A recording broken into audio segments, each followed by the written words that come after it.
Hey, everybody, Tom Sega from Duluth Pack, and this is the leader of the pack. Today's special guest is Nate Demars. Nate is from the local area up here originally, and he'll tell us all about that. And he is an entrepreneur and a speaker who gives back to the colleges and the universities, and we'll get into that. So first, we want to welcome you, Nate, to the podcast. Really nice to have a chance to sit down with you, Tom. And I wish I was doing it from Duluth, but I'll take Zoom as a second option.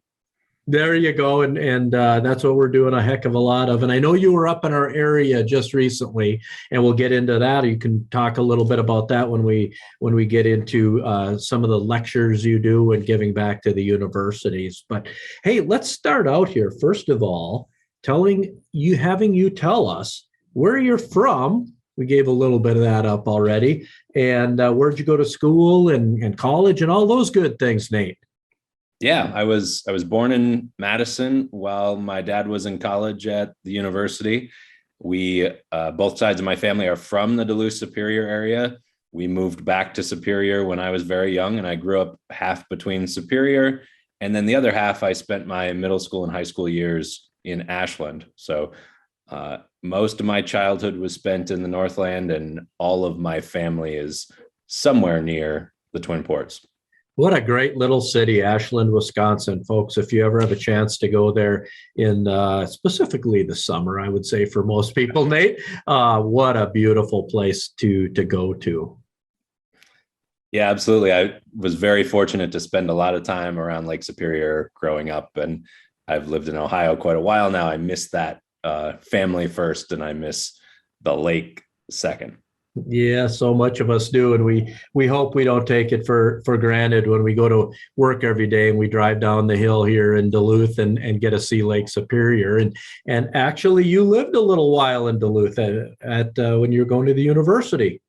Yeah, I went to high school in Ashland, and then when I graduated, I came to UMD and studied business, got a marketing degree at the Leibovitz School at UMD.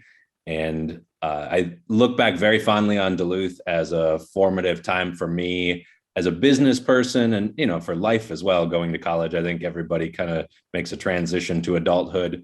For me, I always say that my time in Duluth, I think, was what formed me as an entrepreneur, even though it was quite a few years later before I formally started my first business. Well, and there is another person from the family that lives in the area here.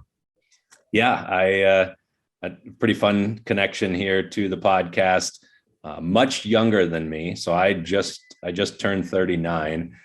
Much younger than me is my only sibling, my brother Grant, who is a really awesome young man who happens to work with you. So he's been at Duluth Pack since college graduation a few years back, and it's really fun for us both in the retail world and in the consumer goods world to compare notes and for me to learn from your very long company history as somebody with a pretty young company. Yeah, and I can tell you, he does a bang up job for us. We're blessed to have him here. He does a great job, and hopefully he emulates his big brother, and he'll have a great long career here. But let's transition back to you. You graduate college and you go out into the work world working with large corporate America in the beginning. Yeah, I got my degree in marketing and really enjoyed my time at UMD, the faculty at the Leibovitz School. And because I was really into the coursework and was always trying to bring some of my outside of class experiences into the classroom, I got to know the professors quite well, at least a handful of them. One of them, I don't know if you know this connection yet, but a previous podcast guest of yours, a good mutual friend of us both, is John Kratz, professor, now recently retired professor from UMD. And he was my marketing advertising professor while I was in my senior year.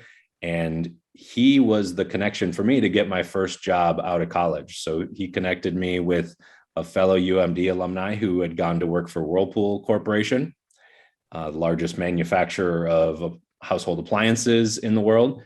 So through Professor Kratz, I was able to get an interview with Whirlpool and go into a a sales management leadership development program. And that's where I started my career. The opposite of tiny business entrepreneurship, I went to work for a Fortune 500 company and kind of continued my education as part of a really great large organization. John Kratz, what a great person.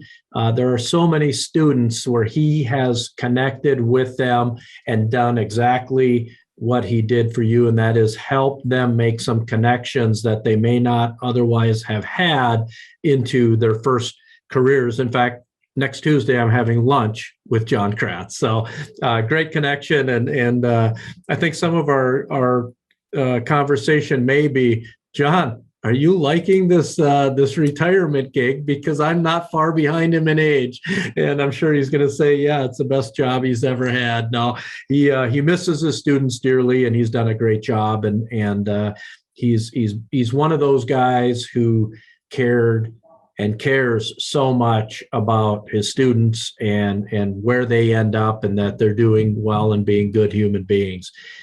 So, Nate, you get into big business. I'm assuming that you were trained very well there. So many large corporations, that's one of the advantages, is the training programs are great, especially for young people. Yeah, absolutely. I often, as an entrepreneur now, have a chance to speak with people at that stage of their life, college students wondering what their next step is. And I often tell them about how great of an experience it was for me to leave college and go into a fairly structured corporate environment with a company that for decades and decades has been kind of training and grooming young people to go from college into the professional world. And so, yeah, I was pretty fortunate to get into this competitive program at Whirlpool. And I spent maybe a bit of a sidebar, something pretty formative for me that kind of came up at that same time. I loved living around my family and being in the Northland, but I kind of had the itch to leave where I was comfortable with and try something different. And I didn't know where I wanted to move or where I wanted to live. I just knew I had grown up in a tiny town pretty far north, and it'd be nice to try something different. So the program I went into with Whirlpool was actually one of the big hooks with this program was that you would get randomly assigned to a territory of their choosing. So I was 22 and I had only really lived in the Northland, and Duluth was the biggest place I had lived. And I got this job where I didn't know when I got hired where I was going to end up. And Columbus, where I sit today, happened to be the city that they pulled out of the hat for me. And I moved here for that job without knowing anybody in Columbus, having never been in Columbus before, and really pushing myself outside of what was comfortable. And I call Duluth home, I call Ashland home, but Columbus has been my adult home. And that kind of leap of faith that I would go along with that random assignment was certainly something that, made a big impact on me as a person and as a business owner ultimately. Nate, how long were you with Whirlpool? Just about 4 years. I had my original role with them, as a lot of people who get in to a marketing career, the original role was a bit of a sales role, working mostly with corporate accounts and big retailers who sold their products. So it was probably more of a sales training role than it was a true, what you would expect of like a commission style, quota style sales role. So I got to travel around this region here in Ohio, working with the big retailers who sold products that dishwashers, refrigerators, washing machines. My second role with Whirlpool, after about 9 months, I was fortunate to get a promotion to a regional training role. And really for a year and a half, I was basically a traveling public speaker, which was a super cool experience that probably sounds horrible to the average person, getting up in front of a crowd and public speaking every day. But that experience of getting trained to do that by a great organization and then doing it every single day, it is very rare that I get up in front of a crowd, which I do fairly often still, and I'm nervous. Maybe sometimes I should be, because sometimes when you're comfortable, you don't know what's going to come out of your mouth. But that experience for me was also super formative in my early career. I spent a year and a half just traveling around, standing up in front of people, typically significantly older than me. Most of the audience, I was at the time 23, 24 years old, and a pretty cool experience that, today I get a lot of chances to public speak, and I'm a little rusty, but I certainly have had lots of practice. That is so funny you say that, and that's a commonality that you and I have, and so many people, it's such a big fear of theirs. And I always tell people, they said, how can you do that all the time? And one of the things that they have to remember, and I'm sure you'll nod yes to this, is if you forget to say something, you are the only person that knows you forgot to say that. And that's what people get so fearful of, is that they are going to forget something. Yeah. And what you end up deciding is the most important part, at least my impression, is just really getting to read the room. It isn't so much what you came there to say, but it's reading the body language, seeing what people are interested in or not interested in, dealing with the person in the front row with their arms crossed who doesn't want to hear it. How do you adapt to the circumstances and not just hit the play button on the recording that you came there to deliver, but how do you adapt yourself to the audience in front of you? And I found that super challenging at times, but also really fun. It wasn't that I needed to remember what I was going to say. It was, can I win over this room of people that maybe doesn't want to be here today? Exactly. Nate, while you were with Whirlpool, is that when you went back to school at Ohio State to get your MBA? No, actually, that was right after I left Whirlpool. So my third role with Whirlpool was a regional sales management job. And I came into the company at an interesting time. Whirlpool was in the process of, when I got hired, acquiring historically their largest competitor, Maytag, another huge, great Midwestern appliance company. And that acquisition took federal approval because of antitrust laws and such. And it played out very slowly. So I kind of had opportunities open up because we went from one really large company to one mega company. And through that integration, I got promoted into this regional sales manager role. And that was my first experience having people working for me.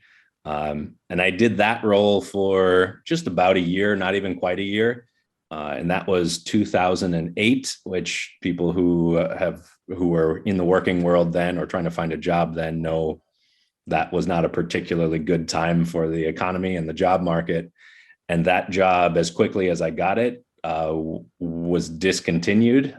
I got a call saying, we're eliminating this entire layer of management that we just created last year. So you're not going to have a job, but we do have this job for you at the corporate office in Michigan. We need to know, this is Friday morning at 10 a.m. We need to know by 2:00 if you would like to take this other position.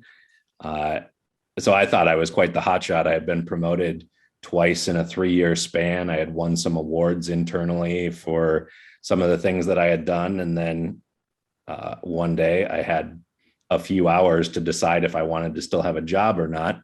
And that, thankfully, the answer to that question, I didn't have to agonize over. I knew pretty quickly. Phone call to my parents, phone call to a friend. And by noon, I knew that I didn't want to move to Michigan and I didn't want to take this job I didn't ask for. And so I left. I got a little severance because of that situation. And I started studying for the GMAT. And I decided shortly thereafter I was going to go back and get my MBA. So that was another turning point early in my career. Was I thought I was doing pretty well, and suddenly I was unemployed. Pretty crazy, but what a life-changing and life-growing experience. I know I've been through that, and so many entrepreneurs have been through that, and many times that's what leapfrogs them into being entrepreneurs. So with your MBA, did you have an emphasis in one area that you went after, Nate? Yeah, and actually it ties back to what I was doing in Duluth and what I was doing while I was in college in Duluth. From my freshman year on, I was extremely involved in a nonprofit, a grassroots organization that came together to save the armory in Duluth, just a couple miles from where you're sitting, I presume, right now. Absolutely. So as a 19-year-old who was writing a research paper about Bob Dylan at UMD, I got connected to this group of people trying to save this building with a connection to Bob Dylan. And I spent all of my college years and a bunch of time from afar once I lived in Ohio, working with this group to try to save the building, which ultimately has happened, and restore the building, which is finally now 20 years later actually happening. And that experience, when I left my corporate job, I always had kind of felt like I never got as much satisfaction out of my corporate job, as great as I thought it was, as I got out of that experience volunteering on this project in Duluth. Like that to me was, and I think looking back, I think it's because it was entrepreneurial. It was me and a handful of really dedicated volunteers. Most of them were older than my parents, and I was the young person in the group. And that experience, I think, I went back to school to study real estate development because I wanted to figure out how to do projects like that, because that just felt like something really meaningful, and it felt like something I could have a unique skill set in. And I went back to school to do that, and I instead ended up doing what I'm doing now. That I see that connection. So because in your bio, I saw that your emphasis was going to be in that real estate area, and I was curious about that. And but yet you never ended up pursuing that part of it. Now we have Pursuit, which is suiting the next generation. Tell us how you came up with the idea. And you have some really unique things, Nate, that you did from the pop-up to the mobile. Tell us all about that, and just how you came up with the name Pursuit, and how that all came about. Yeah, so I had gone back to school, and I had thought I wanted to do real estate development, and had been kind of preparing for that throughout my MBA program at Ohio State. And towards the end of the program, I took an entrepreneurship class because it sounded interesting, because I think everybody who studies business has this passing thought that someday I may want to start one. So I took an entrepreneurship class. I had recently gone to Macy's and bought a suit for being in graduate school. And I didn't know anything about suits. I did not come from a super fashionable family. Hopefully when they hear this, they won't be offended by that. And well, but if you were wearing buffalo plaid check, that was super fashionable from where you grew up. I was the best dressed at Ashland High School, 2001. And I don't know that that's all that big of an honor. Well, those were clean jeans, right?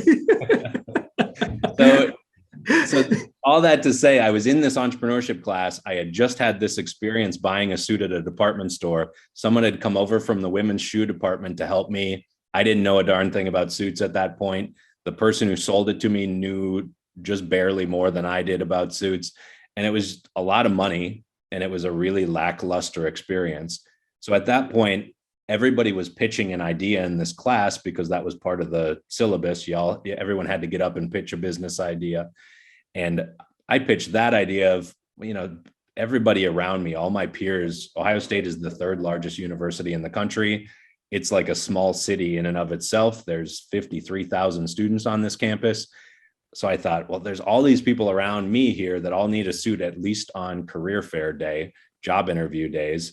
And are all those people going to a department store confused and leaving even more confused? So that was the seed or the inspiration for the idea. At the time that I pitched it in class, I had no interest in it being a real thing. I just thought, you got to pitch an idea. Boy, somebody ought to come up with a suit store that isn't as bad as walking into a department store. And that was the beginning of it. I still wanted to be a real estate developer at that moment. And as I pitched it, and as it was selected as one of the handful that got to be continue on and become a group project in the class. And over time, I just started to slowly fall in love with this idea. And by the end of the class, I had decided I was not going to move back to Duluth and be the executive director of this armory nonprofit. Instead, I was going to start this business that I had just come up with over this class project. I would say that is salesmanship at its absolute finest, when you go into something and literally convinced yourself that this is a good business model. You must have got a darn good grade on that project, Nate. And so That's the inception of Pursuit. Now you have the inception of, now you have the reality of, I'm going to start a business. Holy cow. Lead us into that and tell us about it.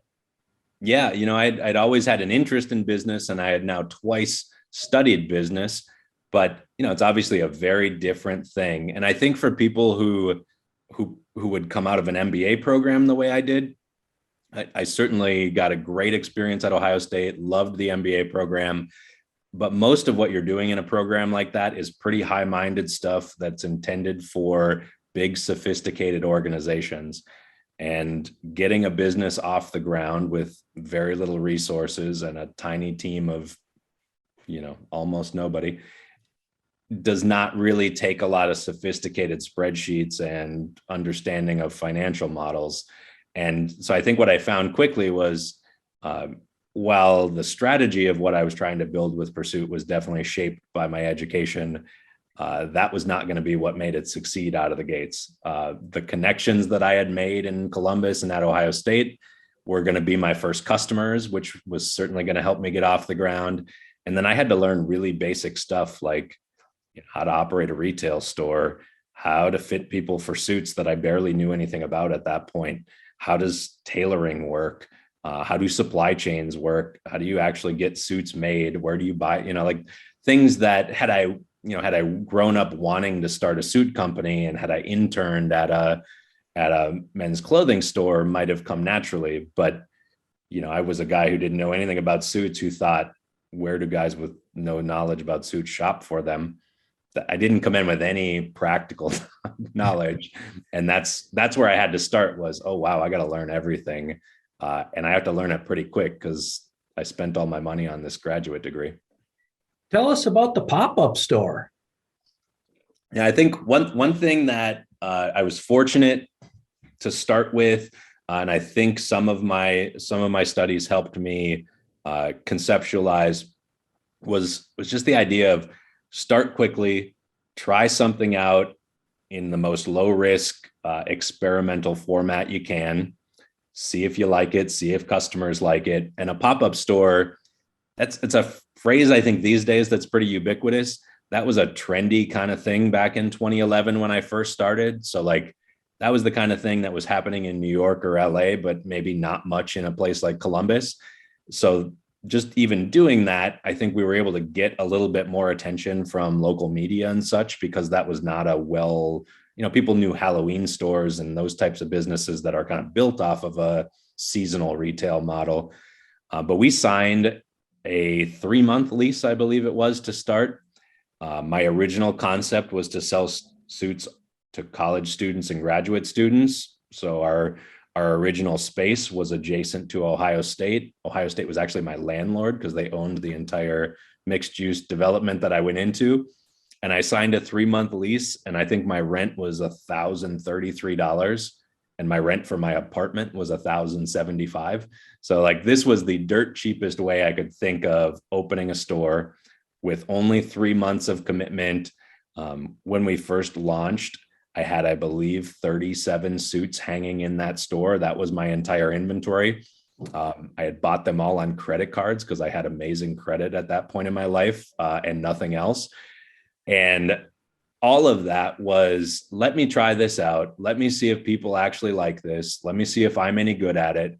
And I always thought it didn't feel super risky because I thought, well, I just got an MBA from a top 25 university. So if this fails, I got $30,000 in credit card debt. I'll just do what my classmates are doing and go get a good job, which is a fortunate. A lot of people start businesses out of a lot more urgency than that. I didn't have a family. I didn't have children. I thought, you know what? This doesn't seem like that big of a risk. Let me try it out. And that's how we started, was as quickly as I possibly could, opened up a store with real live customers. And I kind of joke, that's when the learning actually started. Oh boy, does it ever, doesn't it? So you have the pop-up store, and one of my assumptions is you learn the term cash flow very quickly when you're buying your inventory on a credit card. And this is the entrepreneurial spirit. I mean, people think that entrepreneurs just one day wake up and they're successful entrepreneurs. No, this is shoestring stuff. This is what built America. This is such a cool story because you're doing it on credit cards, Nate. Now you look back and you're going, oh, I mean, okay, it was 18,000, I think you said. That's a lot of money. And back then for you, I'm assuming that was a huge amount of money. And you're like, oh boy, here we go. I'm in deep, but I need to now make 30 or 18 or $30,000 to pay those credit cards off so I can buy more inventory. And I've kind of said, and I think part of coming out of, class project turns into real life business. That's become my brand as an entrepreneur. That's what I'm known as in Columbus. If people know who I am, it's the guy that took the class project and turned it into a business. But I've always kind of thought of this as, and it's part of what's, I think, kept my sanity throughout struggling and how long it's taken to get to the point that we've gotten to, is I've always really thought about this as one big rolling experiment that, try it out. If it works, we'll keep going. Okay, it worked. It didn't work great, but it worked. Let's tweak it and try it again. And it's been really now over 10 years of that. I think, you call that continuous improvement if you're in the manufacturing world, but that's kind of the mentality that I've found keeps me interested and excited about what I'm building. And then it also gives you you can sleep at night when you feel like you really don't know what you're doing, but at least you're a little better than you were yesterday or the last time you did this. It's interesting you say that because you make it sound like it's an experiment, but you're 10 years in, you're a bona fide business now, Nate. Come on, you're not an experiment anymore, but you have that excitement that it's, what we can meld to what the changes are and we can meet our customers' needs and being an entrepreneur, that is so much of the spirit that you're always excited about what you're doing. Tell us about the mobile store. Yeah. So the idea when we first started was, let's be the only people in the world that come up with this concept to sell suits to college students. Nobody's doing that. It's a market that exists. Can we build a business specifically for that? That was my original idea. So pop-up stores wasn't just how I started. That was actually the strategy was, I don't want to have a store. A lot of the universities in the Midwest are somewhere in a small town in a cornfield. That's not really a big retail market, but there might be 20,000 college guys in that market. So the thought was, well, we don't really want to open high overhead brick and mortar stores all year long to serve a market that really only needs a suit at certain times of the year. So we started with this pop-up model in Columbus. Let's try it out at, one of the biggest campuses in the country. And then how do we expand from that? The idea was, well, we can either do pop-up stores like this for a short amount of time. And we experimented with that. We built kind of traveling fixtures. We did some pop-ups inside of fraternity houses. And I learned how not scalable and how much sweat goes into lugging a whole bunch of suits into a 100-year-old filthy fraternity house. So the truck, the mobile, what we call our suit mobile, the idea there was, how do we take the pop-up model on the road to college campuses? I don't want to have a store 100 miles from here in a small town, but there's a university there with no shopping and that same customer base that needs the same thing that we sell. So the idea of the suit mobile was, can it be a rolling pop-up store, take this simple suit concept on the road? And we did that. We launched that. I think I just got my reminders on social media that was 8 years ago that we unveiled that thing. My dad came out from Wisconsin when we unveiled that, and I think probably that's one of the things that I got the most attention over, the most local media buzz over, and it was a fantastic marketing ploy. But that wasn't the intention. I wanted this to be a store that drove revenue. And instead it was a really interesting story that a bunch of people in Columbus discovered us through. So that was one of those, by the true sense of what I was trying to do, it failed pretty miserably. I probably only sold 100 suits out of that thing over the time I was using it. But I still have the thing. It doesn't run. it's sitting at our warehouse facility as a huge billboard, and people tell me every day that they drive by it every morning. And that's another, early lesson, was things don't quite go the way you expect them to, but sometimes good things happen, even if they weren't the good things you were planning on. More marketing than you could have, probably a lot more free marketing than you could have ever budgeted for at the time. Yeah, we bought a Cape Cod potato chip truck that turns out was a bit of a lemon, and turned it into a suit store on wheels. And I don't think the world had ever seen that. So we got tons of local Ohio publicity, but we got a little bit of national publicity out of it as well. And it's an idea that I refuse to give up on. We're busy doing the things that the business has evolved to now, but I still believe that we will revisit that idea, because we've kind of built a business that can be that nimble and can fit into a box truck. So stubbornly, I won't let that one go.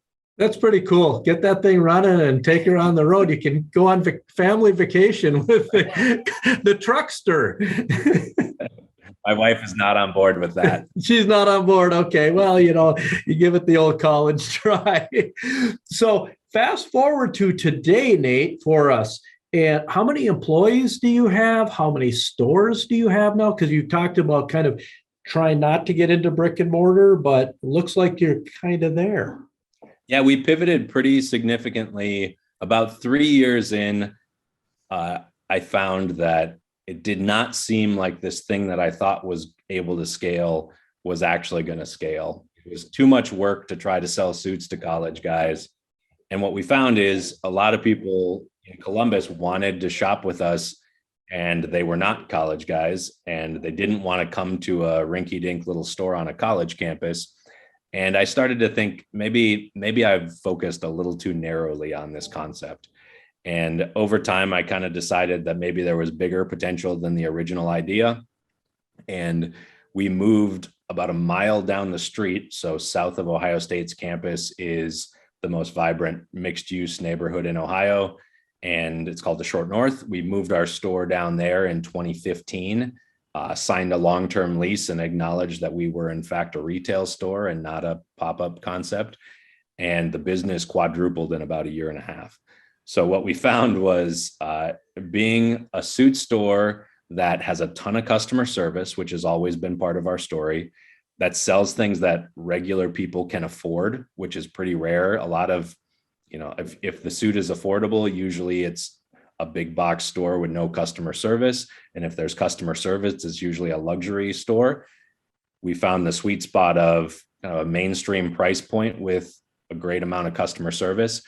It turns out when we figured those things out and we got good at them, the merchandise and the service level, it's way easier to sell that same type of product to people who are a little bit older, who are trying to get married, and they don't want their groomsmen to rent tuxedos, but they'd rather have all 8 of them buy suits. And it turns out that some of those same people might actually want to buy a $1,000 custom suit, which I certainly did not intend being part of the business model. So when we moved, we kind of grew up a little. We broadened our audience quite a bit. I've gotten 10 years older throughout the process of this too. So, my peers are all at a different stage of life. Our early customers are at a different stage of life. And the business evolved pretty significantly to a point where it started to feel like, oh, this actually works. Maybe this model is the one that can be replicated.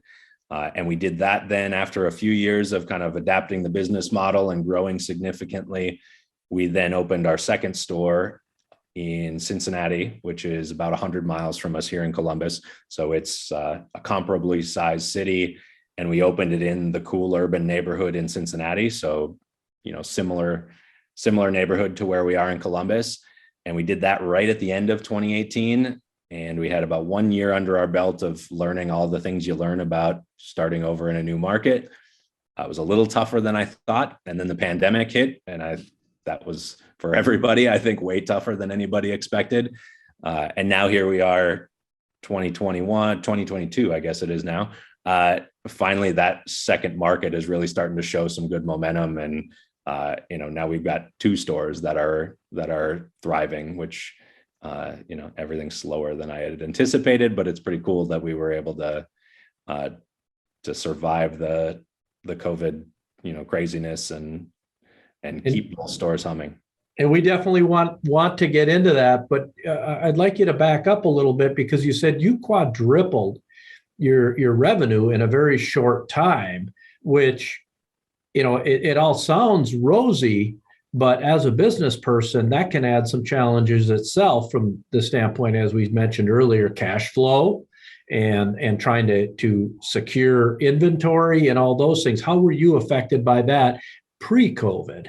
Yeah, I think what we found was we finally started to get that momentum. We had worked so hard at a very tiny team up until that point, and everything kind of felt like a struggle, like we were willing it to happen. And then it started to really run on its own in 2017. And in 2018, that was the first year we had a store that sold $1 million worth of merchandise, which was a big milestone for us. And it just kind of felt like it got its own legs. And then the problem became, it's growing 40, 50, 70% a year over that short stretch there. And we were constantly chasing our tails, mostly from how do we sell this much more? How many more people do we need to make this work? How do we deliver a service level that people expect when you're selling 2,500 suits a year instead of 500 like you were in the very early days? So when you asked about how big is the team was tiny until about 2017. It was usually one or two other full-time people and some part-time college students. In 2018, it was 10 full-time people and 16 people was the largest the team had gotten. And then we created the problem of, well, now we need to grow to pay all these people. This little company now is supporting, it's the primary income for at least a dozen of these people. And we had kind of put ourselves in a position where we had to grow 20, 30% a year to be profitable with all that overhead. So my hardest time as an entrepreneur, certainly the scariest was COVID, but the hardest was as we were growing to go into Cincinnati and we had really ramped up our team here, I just kind of screwed up and got a little ambitious and hired a bunch more people than I needed. And 2019 was definitely that was the low point for me as an entrepreneur, was I had to lay a couple people off because I realized, oh man, we're not going to grow 30% this year. And I can't afford to have all these people. So those were some painful lessons that I learned the first time we grew that I'm, as we ramp back up now, I'm trying to learn from and be smarter this time around as we look to expand again. Nate, the one thing you said there is how painful it was when you had to lay people off. And I don't know if listeners understand how painful that is to business people and to entrepreneurs who this is their lifeblood. You get to know people very well. You rely on these people, and then you, because you're accountable for it, have to do that. So thank you for sharing that, because I don't think people understand enough how painful that can be. And you called it a mistake, that trying to grow too quickly. So thank you for sharing that with us. Nate, you mentioned COVID a few times. I know our business, we were deemed non-essential. Sure. And had to make some very difficult decisions based on what the state of Minnesota did. Can you tell us your journey through COVID? Sure. As an entrepreneur, as a business person, and at a very scary time? Yeah, I guess I'd kind of joke that customers deemed us non-essential. Imagine a suit store when suddenly the world stops leaving the house. You can imagine what that does to demand. So our business for the last several years has been driven by weddings more than anything else. And April is historically our busiest month. So, the world shut down here about the same time as it did in Minnesota, I'm sure. So March 15th is when we closed down the store. Scary time, obviously, for the entire world. And, we were all probably more worried about the health side of things at that point. So we shut down the store then. So in the month of April, which is typically our busiest month, we did sell a couple things, but we were down 97% in April of 2020. My goodness. So as a guy who loves spreadsheets, a guy with an MBA who builds who thinks in spreadsheet, You might, in my previous life before the pandemic, I might think, well, maybe we won't grow at all this year. That's the worst case scenario. Or, maybe I'd type in a -20 just to see what happened. What if we decline 20%? But you don't build models for your business going to zero. So we were fortunate a couple ways. One, our business just happened to be structured in a way that a lot of the government programs worked for us. A lot of other businesses, it didn't fit their staffing model, or that it didn't apply to them. We were super lucky that just the nature of our company, we were able to get by in 2020 with things like PPP loans that worked for us. But man, we were shut down. We decided to keep the store closed because nobody wanted suits all through that spring of. So we decided, we're going to work on other projects. Like what have we been dreaming of doing during the busy stretch of these last couple of years that we don't have time to? We remodeled our store in Columbus. We revamped our process for fitting people for suits, which was a big undertaking. Kind of built a proprietary system that we think is really special. And we shut the store down for 3.5 months and just kind of sold a little bit of stuff online and racked up a little bit of debt that, we were fortunate. Some of it was forgiven through those programs. But, I think for a lot of entrepreneurs, COVID was and I be careful how I say this, for the business was a near-death experience. Like, obviously, there are more important things than a business in a health crisis. But, a lot of people, I think, had to wonder, are we going to make it through this? Is my business going to be able to survive what we're up against? And I think for me, it put things into perspective a little bit of, hopefully we can hang on. And if we can hang on, how do I want to, how will I rebuild this thing when I get to put the pieces back together? And I've been pretty fortunate to be able to put the pieces back together, and fortunate that people still want to get married, even during, 2021 was a weird year, but our business bounced back pretty strong. And now it's, we're going to be back to this year to pre-COVID revenue with a completely different business structure and a much leaner business model. So, now looking back, I can say silver lining that brutal time is I built a way more resilient business now that is going to be extremely profitable in comparison. You just had to survive a year you could never fathom with your projections.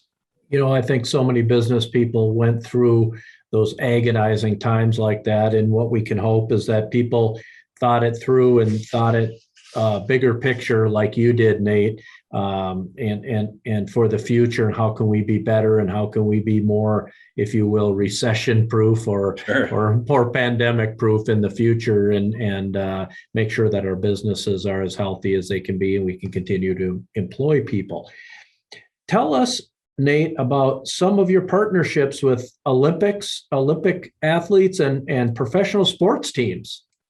Yeah, I think a lot of our history is kind of centered around the guy that didn't know much about suits, who didn't fashion himself as a style expert, creating this hopefully approachable brand for people that also don't consider themselves suit people. That's our origin. So we've always tried in our marketing to come up with creative ways to put suits on people and in places that maybe seem a little bit unexpected. So for us, it's been a way that I always joke, our partnerships are an excuse to bring my personal interests into the business and call it work. So we have, for your Duluth listeners, we've hosted concerts in our shops for the last several years. Low, a great band from Duluth, has played in our store in Columbus. Trampled by Turtles, who's probably the most famous recent band from Duluth, has played in our store. Bon Iver from Eau Claire, who is an extremely famous indie rock band. We've worked with them. And none of those people are, folks that you would think of as like suit spokespeople. That's not on brand for bluegrass music or indie rock. But we found a way to kind of tell interesting stories, putting people in suits. we've done that here in Columbus. We have a Major League Soccer team. So the Columbus Crew is one of the original MLS teams. We dressed them for a couple of years, and they wore suits to the stadium, which is pretty common these days. You see that a little more in the NFL and in the NBA, but it wasn't a thing in professional soccer that was very common then. And then by far the one that the one that got the most mileage for the amount of effort was another Duluth connection and another UMD connection. Back in 2018, having dressed the Major League Soccer team, I reached out to an old college buddy, John Schuster, who studied marketing at UMD with me. And I said, hey, we just did this really fun partnership with the Major League Soccer team here in Columbus, and it was a huge hit. We got a ton of local media publicity about it. These fans really thought it was kind of neat and unexpected. We got a ton of really great word of mouth. You just qualified at that time for his fourth. That was his fourth at that point. Now it's 5. He was about to go to Pyeongchang for the Olympics. So I said, do you want to try something like this? I'm going to be home for Christmas to see my family. We can fit you guys for suits and maybe shoot a video or two. And I knew growing up in that area, people don't know what curling is until the Olympics come along. And then the whole world starts talking about curling because it's this fascinating, quirky sport that everybody wrongly assumes they'd be good at. And so I thought, you know what, that's perfect. We've got this connection. It's an unexpected type of partnership. And I know the whole world is about to be talking about curling. Like, it's about to be the Olympics. Every 4 years, people pay attention. So let's put these guys in suits. And at that point, now they're getting Jack Links as a sponsor of Team Schuster, and Raising Cane's, and they're doing real things now with real brands with marketing budgets. But back then, people weren't beating down their door to do a partnership. So we made these videos with them, and our strategy has always been do something interesting enough that it's newsworthy. And we ended up all over the local news in Ohio and a little bit of national coverage by putting Team Schuster in suits before the 2018 Olympics.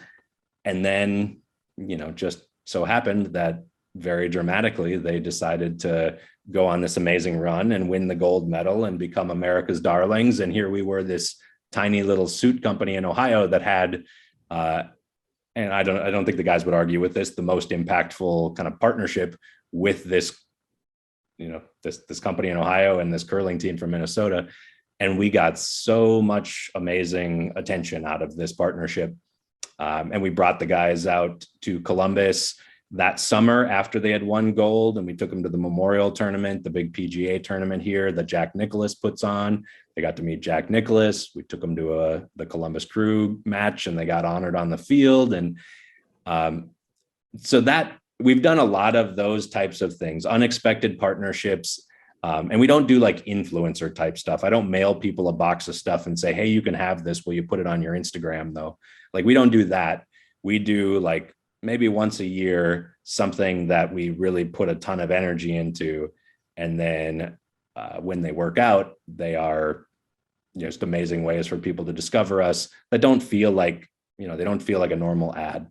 So it just so happens that many of those are Duluth connections because, you come up with ideas, and the people that are willing to work with you on such a goofy idea are often, people that They were the darlings going into the Olympics here just a few weeks back, and unfortunately it didn't go quite as good this time, but people were paying attention to the sport of curling, and I think that sport's going to grow because of that gold medal in 18 and what they did and the publicity they got in the 22 Olympics as well. And that's pretty cool to hear that you're part of that. Yeah. And it's fun for us. It just kind of shows we don't take ourselves too seriously. Like, a lot of suit companies are very focused on being cutting edge fashion and being amongst the cool kids. And for us, we just kind of do fun, quirky things that we think people can relate to. And if you think they're cool and you enjoy it, when the next time you need a suit, we'll be the first people you think of, but we don't beat you over the head with it. And that, kind of laid back Midwestern marketing has worked really well for us. That is so good and so fun to hear about and your whole story of being an entrepreneur, starting out on a shoestring, building your business, unfortunately going through tough times called COVID and planning, which we all have, right? And then planning a way to be better when you come out of it and make sure that you are as recession proof, if you will, in the future moving forward. Nate, let's pivot a little bit here because you do a lot of lectures now and a lot of talks with the universities. I know you were just flown up here a short time ago to talk to some university students. Tell us how that all came to be and what you get out of it and what you think the students are getting out of it. Yeah, as I mentioned earlier, my brand as an entrepreneur has been the guy who took the class project and made it into a business that's still going more than 10 years later. And we haven't been successful enough that I can write a big check to UMD, to my undergrad alma mater, or to Ohio State, where I went to grad school, where the class project was. So for me, the way I've always wanted to give back is with my time. And that started as guest speaking in entrepreneurship classes. And I've now, for the last several years, I teach like an intro to entrepreneurship type class to students who are studying entrepreneurship at Ohio State. And I think the reason I get asked to do that is because a lot of the students can kind of see themselves in me. They've got an idea, they're excited about it. It's what they want to work on in their class project. And here's a guy that's what he did. I've started exactly one business. It's not like and I haven't sold it for tons of money or had, some of the big outward success that a lot of other entrepreneurs have had, but I'm a relatable guy who is doing the thing, 10 years later that they're trying to start today. And for me, that's super fun because it's a way to feel like my experience and what I learned along the way can help make somebody else's journey a little easier, I hope. And it's fun to think when you do the same thing for 10 years and you're so fixated on your company to take a break. And, entrepreneurship is a hobby for me. Like I love talking about it. My wife, who is extremely accomplished, she's an attorney at Chase and a very driven woman. She'll joke that like, all I want to talk about when we're out, like walking around on a Saturday morning with a cup of coffee is like, what's the strategy of that donut shop over there? So I enjoy that as like a hobby, analyzing businesses. I get that from my dad. That's the kind of thing we had in common when I was, in high school and college, was just enjoyed talking about business. So that's kind of where I feel like I can help others is, my experience the last 10 years. How can this help somebody who's about to take their class project and try to make it into a business? Nate, if you had to give one or two absolute pieces of advice to students that are thinking about entrepreneurship, thinking about someday owning their own business, other than telling them don't do it, what would you say is number one, your biggest piece of advice that you would give them? I think the advice that served me the best in the early days, a good friend of mine who's also in the apparel business, who has a company now that's significantly larger than mine. I took him to breakfast when I was thinking about starting, and he cut me off about 5 minutes into telling him about my business plan. And he said, you got to just try it.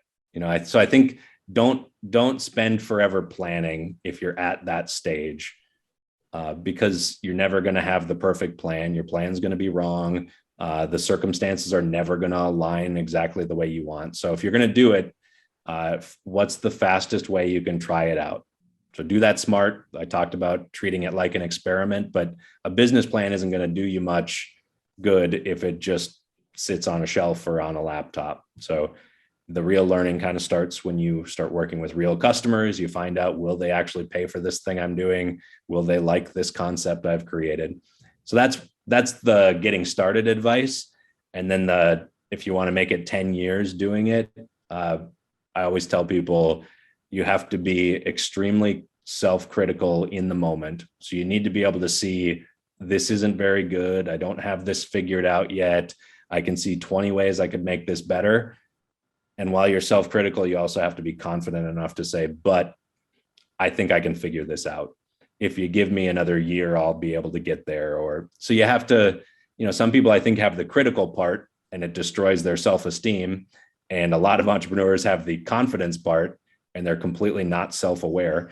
And can you be both? Can you know that you're not very good, but you can see ways to get there and trust you're going to figure it out? And that's more of a temperament thing that I think, I credit my family for giving me that self-esteem and that confidence to take chances and be comfortable in my own skin when I'm starting a suit company, barely knowing anything about suits.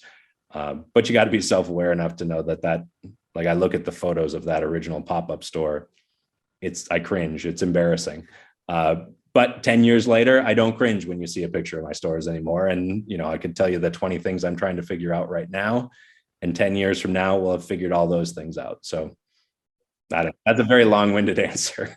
Amazing advice. No, that's absolutely amazing advice, because entrepreneurs need any and all advice from successful people like yourself, Nate, to first of all, get that confidence to jump in.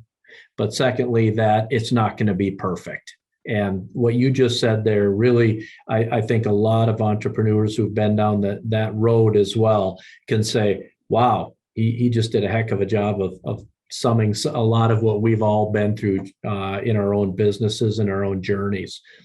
We're going to shift again. Folks, today we have Nate Demars from Pursuit. Nate, give us your handles on social media. Give us your website, because you can also buy product suits as well as accessories from Nate on his website. We would ask you all to support an entrepreneur like Nate. Even if you don't live in the Ohio area, you can still support him and buy off his website. Yeah, our website is pursuityourself.com. And that is a place where you can see what we do. You can buy suits and shirts and ties and accessories. If you're interested more in the curling stuff, we got socks and things like that for some of the fun partnerships we've done. And then our social media, if you want to kind of follow along with how we're building the company and the way we're trying to create a brand, Pursuit Yourself on Instagram and Twitter. If you want to see what unfiltered thoughts come out of my mind, is another place. We talk a lot about the partnerships there on Twitter. That's a little more real time. So everything is Pursuit Yourself. If you're interested in the whole Nate the entrepreneur and the fake college professor side of things, then I'm Nate Demars on all the same social media. And I post on LinkedIn a little bit about entrepreneurship as well. Thank you. That's really cool stuff. And folks, I implore you to go and shop from Nate and follow him and support his business. Nate, we're gonna pivot to the packed questions segment. So now we're going personal on you. If this hasn't been personal enough, right? Your journey. What are your hobbies, Nate, outside of work? We want to get to know you a little bit. Yeah, I am longing for the warm weather and the time outside with my wife, Mel, and our dog, Bruce. We love to go hiking locally in our metro parks, but we love to get out to the state parks here in Ohio. When we come home and visit my family, the hiking is a little better in Minnesota and Wisconsin. So we love to just kind of get out in nature and get some fresh air. And thankfully we have this little tiny dog who loves to go on those adventures too. Nate, your biggest fear? I think this is a bit irrational, but 10 years into owning the company, I still deal with this. I still kind of lose sleep over, what customers think about us, and botching someone's wedding is still probably, that's not like a fear of death or anything like that, but it's the one that I probably face the most, is wake up in the middle of the night. Oh my gosh, did we send everybody gray suits when they were supposed to have blue suits, and they're standing at the altar in mismatched suits? So that's probably tells you how much I'm working these days, if that's my biggest fear. You're doing okay if that's your biggest fear. I think you probably have that one dialed in pretty well. What's your favorite vacation spot? This is another one that my wife would say it's not a vacation, but the family cabin in Solon Springs, Wisconsin, which is about 25 miles south of Duluth, which happens to be, I'm very jealous, that happens to be the little town my brother Grant commutes to Duluth Pack from every day. So that's my favorite place on earth. Both sides of my family have had a cabin or houses there for now, since my great grandfather, since I think 1960. So that's my favorite place. My wife would say that's not a vacation though, that's family. So vacation, we took our honeymoon to Japan and had probably the most amazing trip ever, about 6 months before the world kind of shut down. So that is the trip we look back on the most fondly, and the one that we certainly want to, so that's more of a vacation. You know, Nate, I've never been to the family place in Solon Springs, but I feel like I've been there because I've heard so many stories about the Solon Springs family place. That sounds absolutely amazing. Final question for you in the Pack Question segment. What is the best piece of advice, life advice, that you have ever received? It's a bit of paraphrasing, but to put your time into what you're passionate about. And I don't know that anybody ever explicitly said it to me, but I think my parents definitely always encouraged that. So they got married very young, had me very young, and maybe had less chance to do exactly what it was that they wanted when they were young. They were a little older when they had Grant 14 years later, but they kind of instilled in me the do what it is you're excited about, what you're passionate about. And, you know, so there wasn't that stress about what you had to achieve. It was more, do what makes you happy. And I think that's why 10 years into this business, I'm still excited about and loving it. And I can kind of look at it as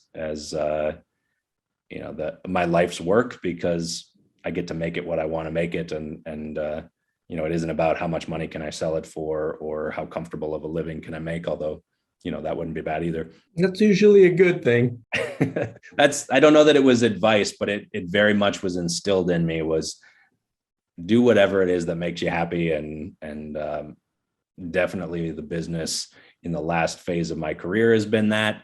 And I try to take that into my personal life as well, as be around the people that make you happy, spend time with the ones that bring you happiness. And I need to spend a little more time with them now as we emerge from pandemic business operations. Absolutely. Folks, today's special guest has been Nate Demars from Pursuit, the company that is suiting the next generation. Nate, we can't thank you enough. Thank you for being here today. Thanks so much, Tom. This was really fun. It was a blast. Folks, until next time, unplug from the indoors and recharge in the outdoors. Yes.